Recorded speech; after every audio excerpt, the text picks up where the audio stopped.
Hoy cierro mi participación del año, porque ya a partir del otro mes, pues, son actividades especiales. Y si le prestaron atención a mi hermano Eric, pues esto es casi que la continuación de lo que él habló. No nos pusimos de acuerdo, pero así es el Señor. Él nos hace ponernos de acuerdo a todos. Estamos escasamente a 37 días que se termine el año 2024. 37 días, contando de aquí para adelante. Y voy a hacerles una pregunta, no me la tienen que contestar. ¿Qué voces, pónganme atención, qué voces hemos escuchado en nuestra vida que no nos han dejado avanzar espiritualmente?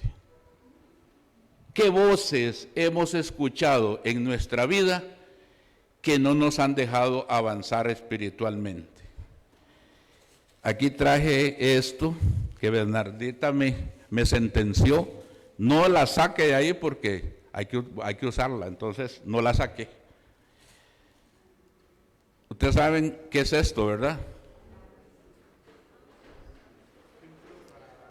¿Y para qué sirve?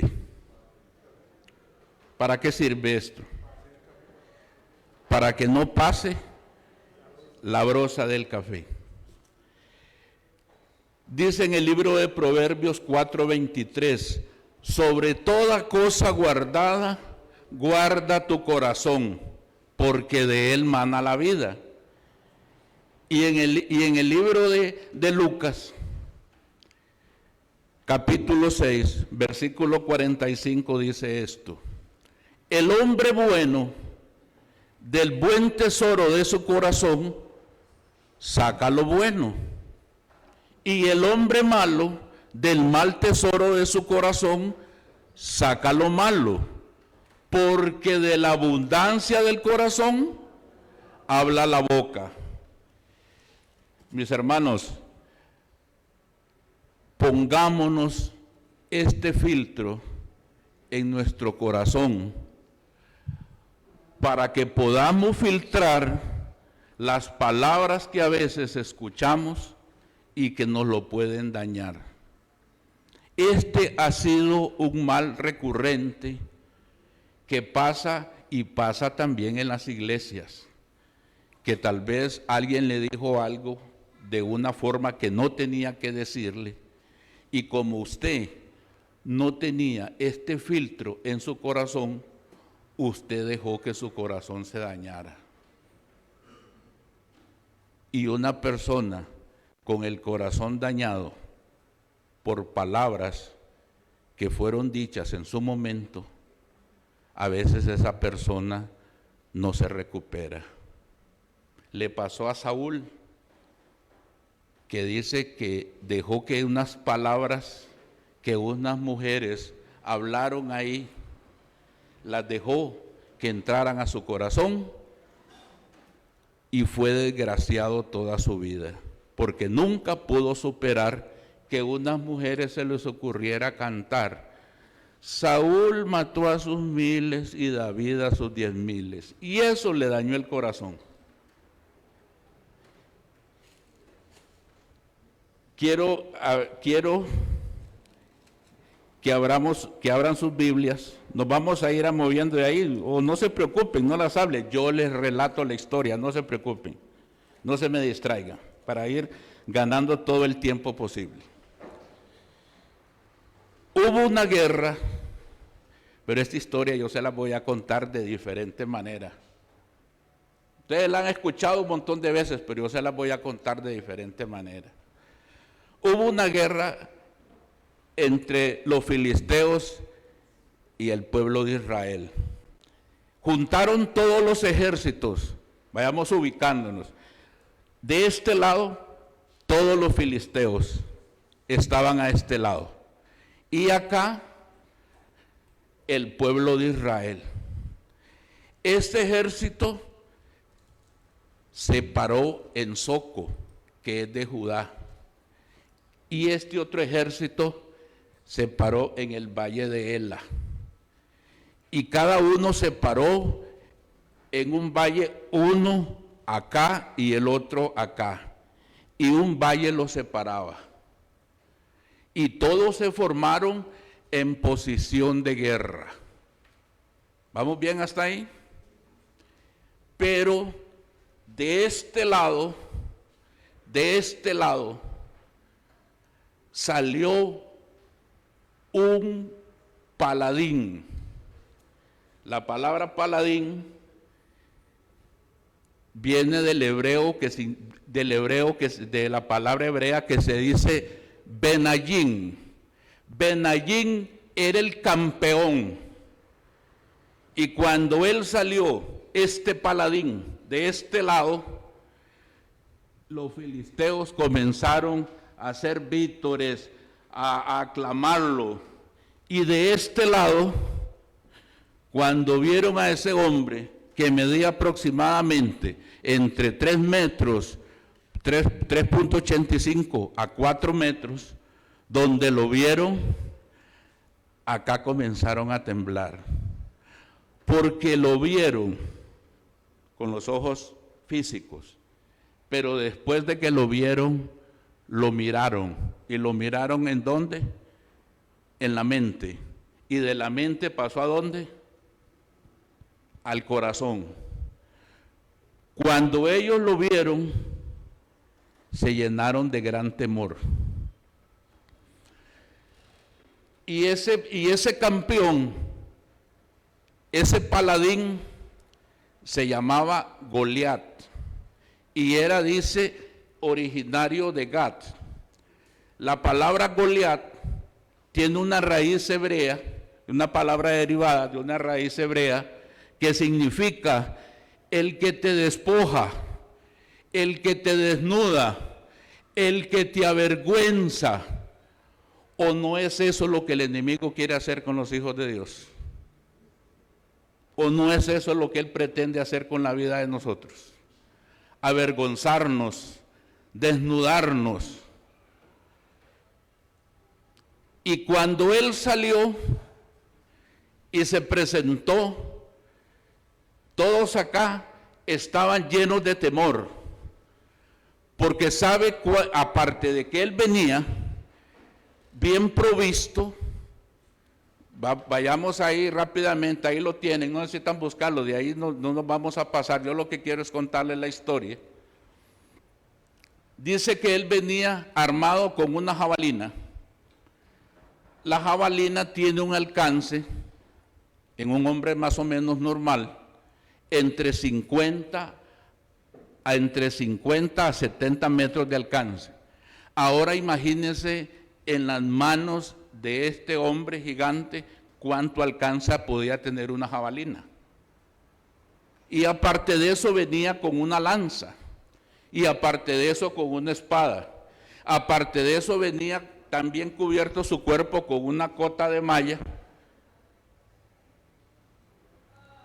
y también, o sea que él venía bien provisto, y aparte el chiquillo, si no le alcanzaba con eso, el chiquillo también venía con un escudero. Porque el enemigo contra nosotros viene con todo. Somos nosotros los que no lo vemos, pero él viene contra nosotros con todo. Y él aquí vino con todo. Pero el arma más importante del enemigo, ¿sabe cuál es? La intimidación. Ustedes han visto cuando ustedes han visto las peleas de boxeadores profesionales, cuando después de que terminan el pesaje, ¿qué es lo que hacen? Se ponen aquí cara a cara, y el que tenga la posición más terrífica, ese va ganando la pelea. Porque entre más violento, entre más intimide a la otra persona, ya va ganando la mitad de la pelea. Y cuando él salió de acá para acá, ¿qué fue lo que les dijo? Vea todo el discurso. porque ahí no se disparó ni siquiera una flecha. Yo no sé si ustedes han leído este pasaje. Ahí no se disparó una flecha siquiera. Ahí lo que se disparó en todo ese relato fue una piedra. Pero ahí no se disparó nada. Pero él los intimidó con sus palabras. Y cuando él sale, le dice: ¿para qué ustedes se ponen en orden de batalla? Denme ustedes alguno que pueda pelear conmigo, y si alguno de ustedes me vence, entonces nosotros vamos a ser siervos de ustedes. Pero si nosotros lo vencemos, ustedes van a ser siervos de nosotros. En el Antiguo Testamento existía lo que se llamaba la ley del vencedor. Al que ganaba, todo el botín de guerra era para el vencedor. ¿Y cuántas veces nosotros en nuestra vida nos ha salido ese Goliat y nos dice: vos no vas a poder dejar ese vicio, vos no vas a poder dejar la pornografía porque yo te tengo dominado, vos no vas a poder hacerlo porque yo soy el Benayín, yo soy el campeón, vos no vas a poder dejar de fumar, vos no vas a poder dejar de ser un chismoso. ¿Y a quién nosotros le estamos prestando atención? ¿Qué es lo que nos está inundando nuestro corazón y no nos deja avanzar?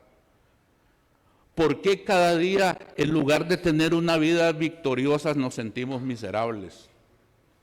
¿A quién le estamos poniendo más cuidado? Porque cada vez que sale esa adicción, cada vez que sale eso para confrontarnos en nuestra vida, una y otra vez nos vuelve a derrotar. ¿Por qué? Eso está pasando en ese escenario, pero quiero contarle otro escenario. Aquí había un escenario diferente. Había un muchacho, Salmo 78, 70. Había un muchacho que estaba más o menos entre los 12 y 13, 14 años aproximadamente. Y dice el Salmo 78, 70: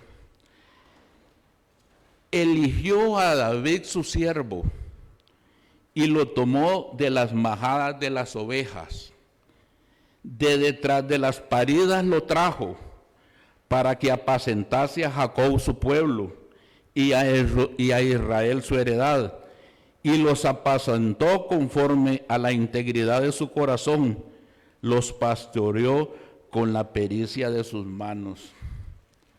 Aquí se estaba presentando algo, y esto es bien importante, mis hermanos, porque Dios al que llama lo capacita. Nunca se meta usted en un ministerio si Dios no lo ha llamado. Porque si usted se mete porque cree que puede, usted va a terminar sintiéndose fracasado, sintiéndose que no va a levantar. Porque si Dios no lo llamó para ese ministerio, Dios no lo va a capacitar. Y vean aquí que el Señor llamó a un muchacho, y para que lo hagamos más real, dice que lo llamó de detrás de la majada. La majada era el excremento de las ovejas, el excremento del ganado y el excremento de ellos también ahí, porque ahí se revolvía todo. Detrás de ahí, dice: yo te vi, le dice a David, te vi, te preparé, te enseñé y tuve intimidad contigo. ¿Para qué? Para que vos aprendieras a escuchar mi voz. Que eso es lo que a muchos nos está faltando, que no aprendemos a percibir cuando el Señor habla en nuestra vida. y cómo nosotros podemos discernir la voz del Señor si no tenemos intimidad con Él. Si vivimos tan apresurados que no nos alcanza el tiempo, que en el día no somos capaces de sacar media hora para estar con el Señor porque no nos da tiempo, entonces ¿cómo podemos nosotros percibir la voz del Señor? Y hay algo que, si esto es duro, vean la otra parte. Cuando ustedes y yo realmente sacamos tiempo para estar con el Señor, la gente lo nota. La gente lo nota. ¿Será cierto? Vamos para acá. Vea que aquí está un escenario, aquí está una pelea, pero vayamos a este otro escenario. Después de que Saúl fracasó miserablemente en la misión que Dios le había dado a él, dice que un espíritu malo de parte de Dios venía y estamos ahí, nada más retrocedamos un capítulo. Ahí estamos, sería 1 Samuel capítulo 16, versículo del 5 en adelante, para que no se me distraigan. Y dice que un espíritu malo lo tomaba. En el Antiguo Testamento se le atribuía al Señor que todo lo bueno y lo malo que nos pasaba a nosotros era de parte de Él. Pero ese espíritu malo que a él atormentaba era consecuencia de su desobediencia, porque le fue entregada una misión y él no la hizo, y la hizo a medias. Y no tuvo el valor moral de aceptar que él había fallado, sino que primero le dijo que porque Samuel llegó tarde y por eso lo hizo. Después dijo que hizo eso porque le tuvo miedo al pueblo. Y después le dijo al Señor, pero traje lo mejor para sacrificártelo a vos. O sea, que él nunca aceptó que le había hecho mal. Por eso Dios lo desechó. Y cuando él estaba teniendo problemas de insomnio, problemas de cambio de carácter, uno de los criados que estaban con él le dice: Rey, a ti te está atormentando un espíritu malo, búscate a alguien que sepa tocar el arpa. Y él le dice, porque yo he visto, nadie le contó, yo he visto a uno de los hijos de Isaí de Belén. Vea las características de este muchacho, porque no era cualquier muchacho.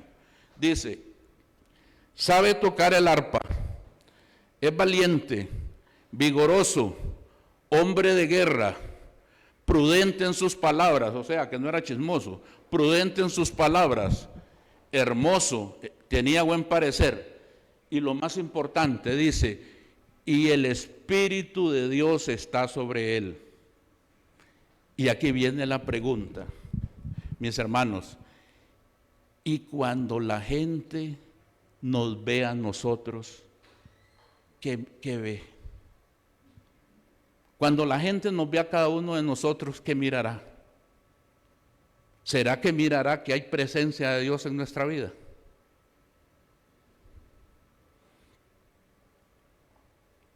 Eso Él lo reflejó de lo que el Señor lo preparó aquí, de detrás de la majada. Alguien vio que había algo diferente dentro de los hijos de Isaí de Belén, porque él era el menor. Alguien vio que había algo diferente en él. Porque hay algo que es inevitable, mis hermanos. Hay tres formas que la gente nos ve. ¿Cómo nos ve la gente? ¿Cómo se ve usted? Y lo más importante, ¿cómo nos ve Dios? Y este muchacho detrás de la majada, alguien vio que él era diferente.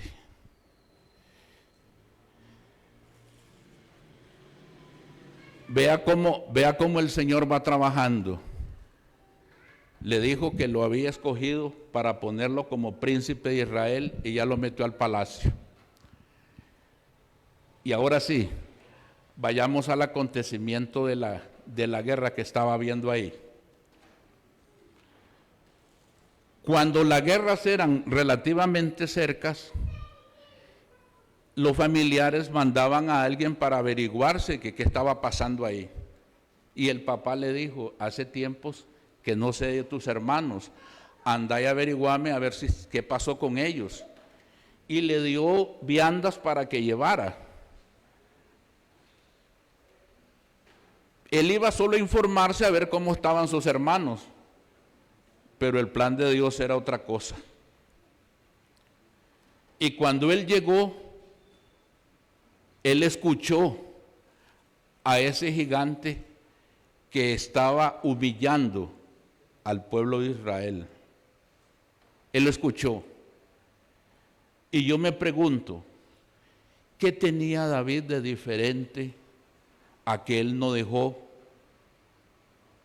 que las palabras de ese gigante le dañaran el corazón como se le dañaron ahí? En lo que estuve investigando, hay algunos que dicen que habían ahí aproximadamente entre 25,000 y otros dicen que 30,000. Imagínense. Y llegó un muchacho, porque era un muchacho. Una vez me preguntaron a mí que por qué yo decía que él era un muchacho. La evidencia más real que hay es porque él no estaba en la guerra. Me dicen, sí, pero esa no es ninguna evidencia. Bueno, en el libro de Números, capítulo 1, versículo 3, dice que solamente los que eran de 20 años para arriba podían estar en la guerra. Y él no estaba porque no tenía 20 años. Era un muchacho. No estaba en la guerra, pero 3 hermanos de él sí estaban ahí. Eliab, el mayor, Abinadab, el segundo, y Sama, el tercero. Y cuando él llegó ahí, comienza lo que nos pasa a veces a nosotros. Cuando el Señor ha puesto algo en las manos de nosotros, siempre van a haber gente que no va a querer que nosotros llevemos a cabo la obra del Señor. Y el primer obstáculo que tiene David es su hermano, Eliab. ¿Qué estás haciendo aquí?, le dice. ¿Por qué no estás cuidando las pocas ovejas que tenemos? Vos lo que sos un chismoso, porque lo que venís es a saber cómo está la guerra. Pero ¿por qué le decía eso? Dice que él, cuando lo vio, dice que lo aborreció en su corazón. Acordémonos que ellos estaban presentes cuando Samuel lo ungió a él para ser rey de Israel y los desechó a todos ellos. Entonces ellos tenían ese resentimiento también en contra de él. ¿Y cómo hieren las palabras cuando provienen de nuestra familia, cuando provienen de nuestros padres, cuando provienen de nuestras esposas, o cuando hay una ruptura de un matrimonio, que usted escucha palabras como estas? Vos, ahora que yo me divorcie de vos, vos no vas a servir para nada, porque vos sos lo que sos porque yo te he dado a valer. Y si esa persona no tiene su valía, su autoestima se fractura, y después piensa que realmente no puede ser feliz porque ese hombre o esa mujer se lo dijo. Dice el libro de Proverbios, capítulo 12, versículo 18, que hay hombres cuyas palabras son como golpes de espada. O una, no voy a decir nombre, una compañera me dice, viera que yo me alisté lo más linda para ir a un paseo, que íbamos a ir a ver a la familia. Y ¿sabe lo que me dijo mi esposo? No me digas que con ese vestido vas a ir. Yo así con vos no voy a ningún lado. ¿Vos qué querés? ¿Que se burle la gente de mí? ¿Cómo creen ustedes que quedó la autoestima de esa mujer? ¿Cómo creen ustedes? Hay hombres cuyas palabras son como golpes de espada que hieren a la persona. Mis hermanos, Una vez me dijo una compañera mía, me dice, yo a veces si hubiera deseado, ya se divorció, yo a veces si hubiera deseado 1000 veces que él a mí me hubiera dado un golpe a que no me hubiera herido tanto de palabra. Y esas son las situaciones en las que el enemigo toma ventaja sobre nosotros. Porque una herida en el corazón es como primeramente un resentimiento. Del resentimiento después sigue la amargura, el rencor. Pero ya cuando ya comienza a lo más profundo, es el odio. Ustedes nunca han escuchado personas que dicen, oye, es que yo esa tipa, yo no soporto verla. Con solo verlo me enferma. Ahí hay una raíz de amargura, mis hermanos, tremenda, tremenda. Y el enemigo ahí cobra ventaja sobre eso. Para nosotros, los matrimonios, no es que nunca vamos a tener problemas. La palabra de Dios dice, enojaos pero no pequéis, que no se ponga el sol sobre vuestro enojo. Usted se puede enojar con su pareja en el día, pero nunca, mis hermanos, nunca cometan el gran error de ir y acostarse espalda con espalda. ¿Quién cree ustedes que se acuesta en el centro? ¿Quién cree ustedes que se acuesta en el centro cuando un matrimonio está disgustado y se dan la espalda para no verse?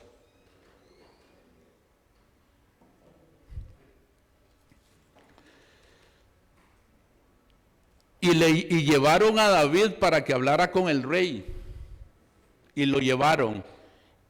Y él hace una narrativa, que ahí la pueden ver, porque voy acortando tiempo. Y ahí la pueden ver, cuando él habla que él por una oveja daba su vida y que si él había podido hacer eso, que no iba a hacer él. Y le dice el rey, vea qué palabras más motivantes que le da el rey a David. Lo queda viendo y le dice, vos sos un muchacho y él es un hombre de guerra desde su juventud. ¿Cómo cree usted que se hubiera podido sentir él?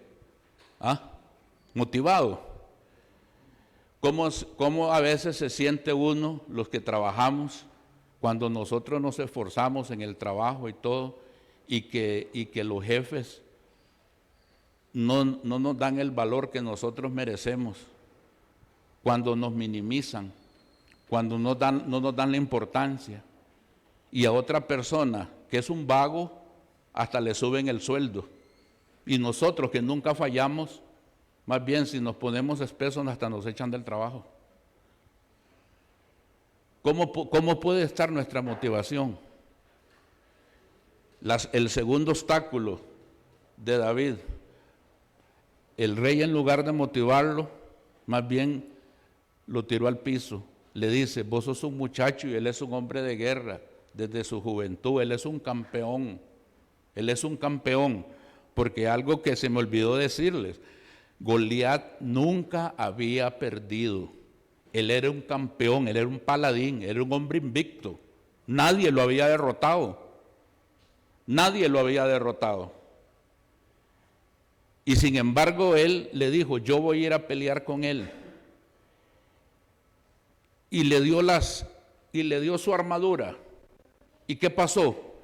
Que él no se pudo mover con esa armadura, porque Dios no iba a permitir que él se pusiera la armadura de un hombre fracasado como Saúl, porque también él hubiera fracasado en esa misión. No le permitió que se pusiera, porque las armas de nosotros son armas diferentes. Porque nuestras armas de milicia no son carnales, son espirituales. Amén.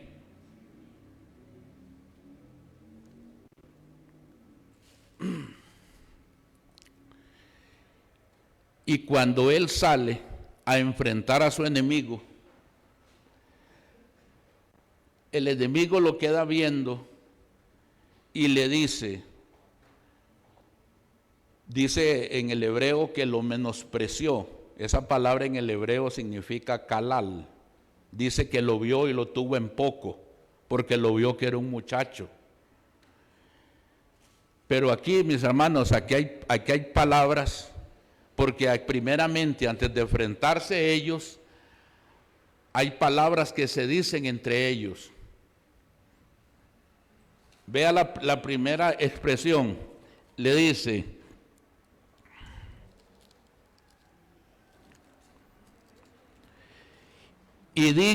estoy en el versículo 43 del capítulo 17.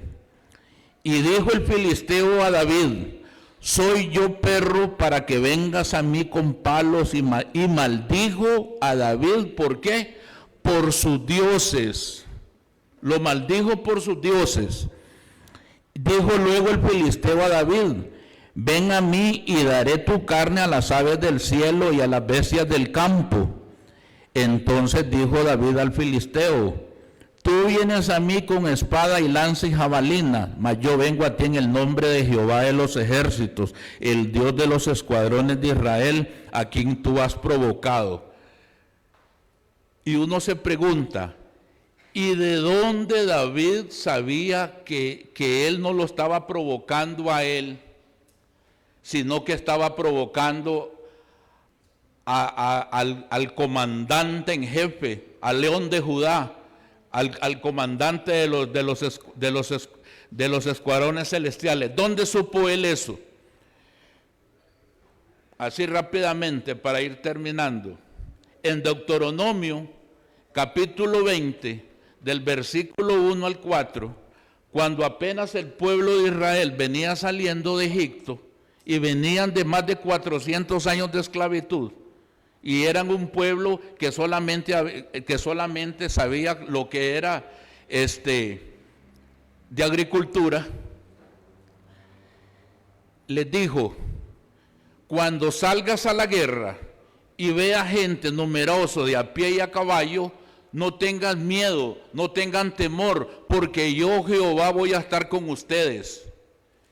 Y eso es, mis hermanos, lo que a veces nos pasa a nosotros, que a veces la guerra pensamos que nosotros no la podemos vencer, pero la guerra no es de nosotros.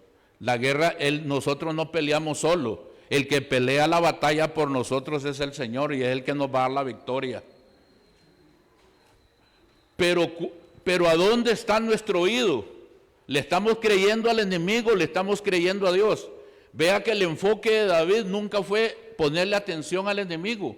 Él siempre le contestó lo que él había aprendido detrás de la majada.